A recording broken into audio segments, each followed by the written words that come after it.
Good morning and welcome to the first ever Sundays at Chaumont.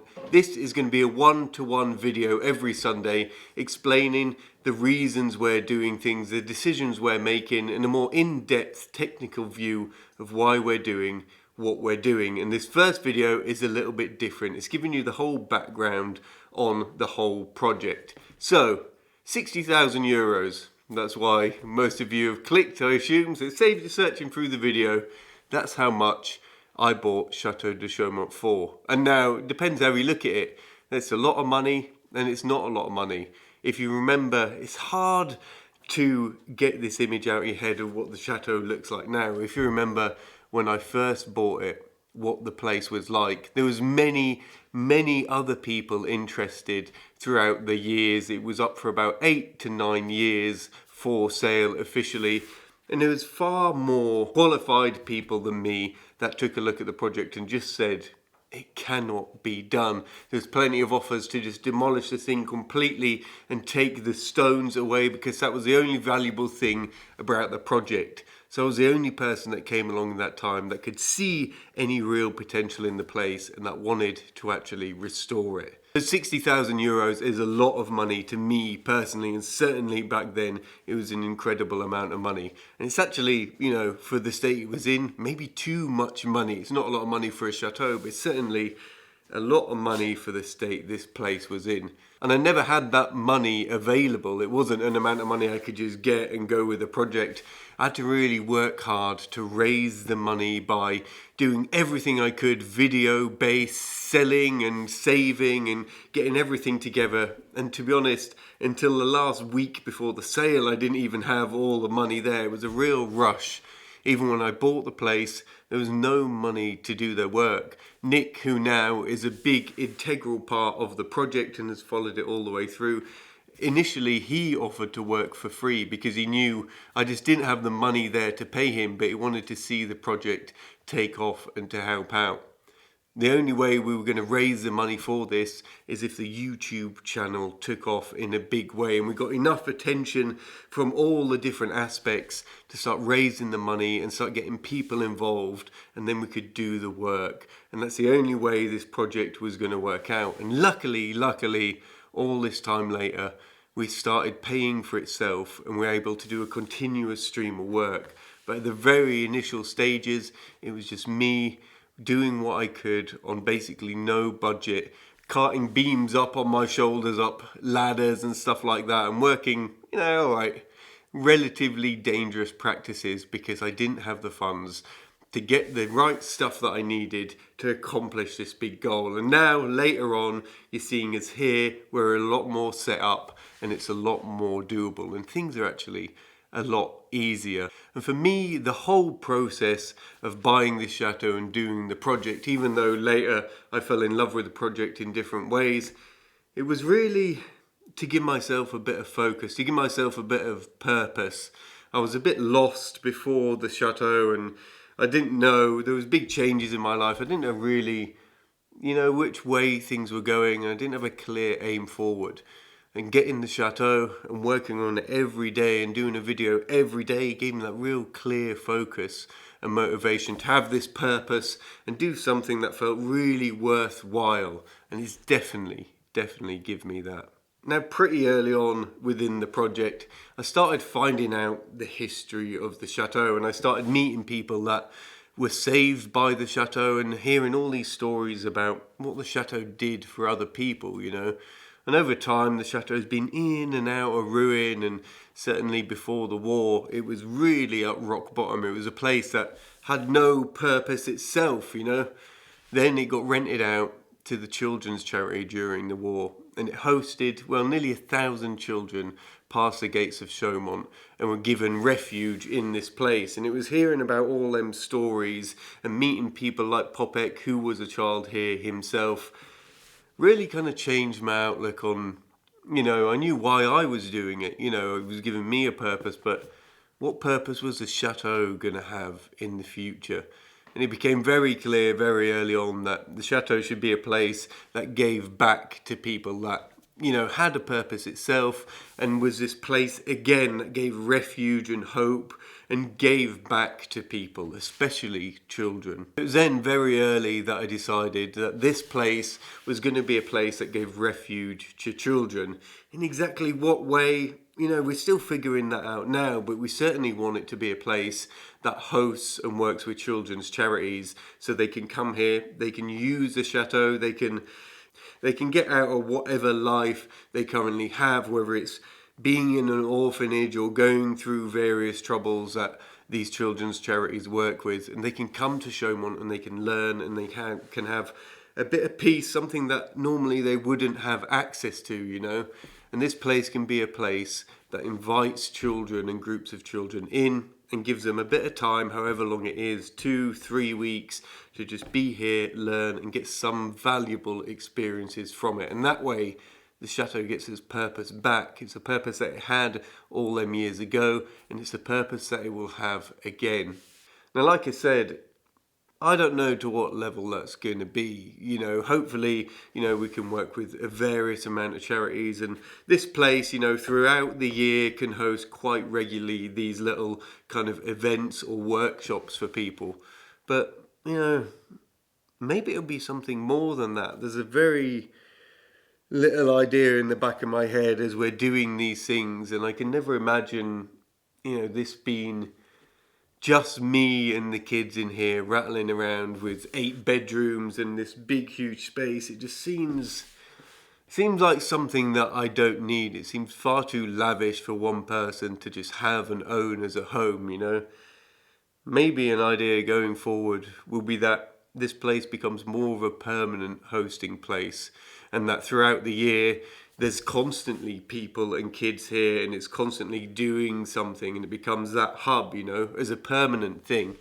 So as we're doing the renovation, we've got that in mind, and we're at a very early stage now, so we haven't got to think hugely about it, but certainly in terms of what we're putting back in the chateau, we're going to make it a place that's easily malleable into this holding space for creating these workshops and events. So that may be stuff like the kitchen needs to be big enough to accommodate a more mass catering style, So we're going to have the main kitchen, and there's also going to be a separate kind of catering kitchen, and that'll future-proof the chateau to be used in that way. And that was one of the big decisions on why we're keeping the kitchen and everything in the basement. It's not to create this old-fashioned servants live downstairs and upstairs as a posh bit, but it's certainly to bring back a proper use to the chateau. So this first floor, which is the main floor you will enter, will all be reception rooms. It'll be a dining and breakfast room. It'll be an entrance hall, which then can be converted into maybe a classroom with extending tables. So this first floor is going to be this malleable floor that can host a variety of things, and we can easily change it. It's not going to be like a home on this first floor. It's going to be a grand entranceway that can host things. And how far we take that, well, we don't really know until the plan's definite in our head on how we're gonna go forward on this whole workshop hosting children thing. Maybe it'll be that instead of creating suites and bedrooms upstairs, we create more dormitories with communal bathrooms separated between male and female. And maybe that's the way it will go, instead of putting en suites and nice big generous bedrooms, it'd be more a malleable dormitory style where a bedroom can be there, or we can have 5 or 6 bunk beds in there and everyone be sharing. So how exactly we attack that going forward, I just don't know, but we're certainly starting to prep and get our mind into access, safety, the kitchen layout being generous enough to accommodate more of a mass catering style.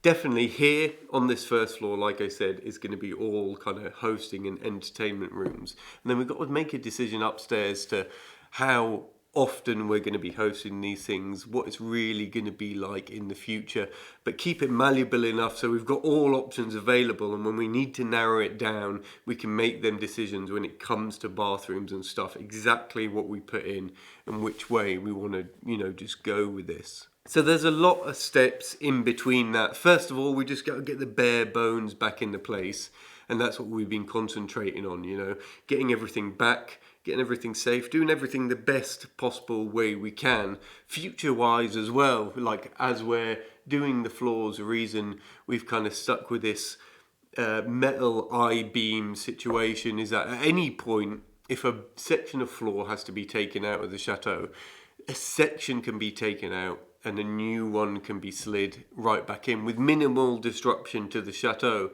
And that, I would say, has been like the main priority of the whole project. We've always thought, how can we do everything that's going to last the maximum amount of time and that's going to future-proof everything? That'll come down to what heating system we put in. Nothing's going to last forever, but how, if something's got to be replaced in 20, 30 years to be updated, how is that going to affect how much a chateau is disrupted and how much, we don't want to have to be ripping paneling off to access wiring, and we don't want to have to be taking floors up to access plumbing. We want to keep everything as future-proof as possible and as easy as possible to be changed in the future. And that's going to really cement the history of the chateau in place. One of the main things about places like this is they always end up in ruin if the infrastructure isn't set up right. If they're not insulated, if the right infrastructure in place with heating and electric isn't there, then it'll become a place that can't really be used all year round, which is what you see with a lot of these chateaus. So that's why we're taking the decision to add the insulation, to add all the modern technology, and to add, stuff that may be done in future to get it all there. So when it comes to this chateau surviving, which is the main thing, we don't want to do all this for it to have to be done again. We want to future-proof this so it's as cheap to run in the future as possible. It's the most comfortable to be in. We can host people over winter because it'd be nice and warm, it'd be double glazed, it'd be heated, So we're thinking about all those things really, really in depth with everything that we're doing. So you can be sure that my involvement in the project is purely to get the enjoyment out of doing it, to learn the skills, to have the purpose of something to do and something to work for. The end goal of it being my house and living here and shutting the gate and it being a private residence isn't really an honourable future goal of mine, and it's not something really I've even thought about or I'm looking forward to the end of it. That's why I'm happy for this to have a use, and if I can be able to give the chateau over to a better cause, I think that'll just make the whole journey of it more worth it, And all that said, it's not like I want a medal for how selfless I'm being doing this project, because I still feel like I'm doing it for very selfish reasons. I'm doing it for me, to give me a purpose, and because it's what I enjoy doing, whatever the end goal is, I'm still doing this for me. But I went to, it's a bit of a detour, this subject, but I went to Egypt last year, and there's this whole thing about the Egyptians being obsessed with immortality, right? And there's this quote, I'm sure you can correct me on exactly what it is, but it's something like, you're remembered or you're alive until the last person utters your name, right? So there's this whole thing with the Egyptians that actually they did achieve immortality, because everyone now talks about them and their legacy is remembered by so many people, So I feel like for a lot of us, everyone working here and everyone that's been here and is involved with the chateau history, it's our little chance at immortality. Whatever we do here now will all be remembered for, and will be remembered of this group of people that came together and got this place up. I know it sounds very like Disney and everything, but I think that is not something to shy away from. and what we do here now, and all of us watching and supporting. It's creating a legacy that will always be remembered for. So anyway, hopefully that's give you a very clear view of what we're doing here and why we're doing it. And hopefully it gives you a fresh perspective when you're watching the videos to know what eventually it's going to be. You know, it's a little bit different hopefully for you guys, and I'm glad to have clarified that. Anyway, future videos will be more on the technical sides, and we're constantly talking and working. You know, we're talking about things in 6 months' time, which I haven't explained in the video, so I'll go over the plans and the technical aspects more clearly in these videos, but the videos through the week will really be just showing the work that's happening. If you want clarification on anything you've seen during the week, watch the Sunday video and I'll go over it more in depth and tell you why we're making the decisions we're making and what decisions we might be making in the future. Anyway, I hope you've enjoyed this little one-on-one chat.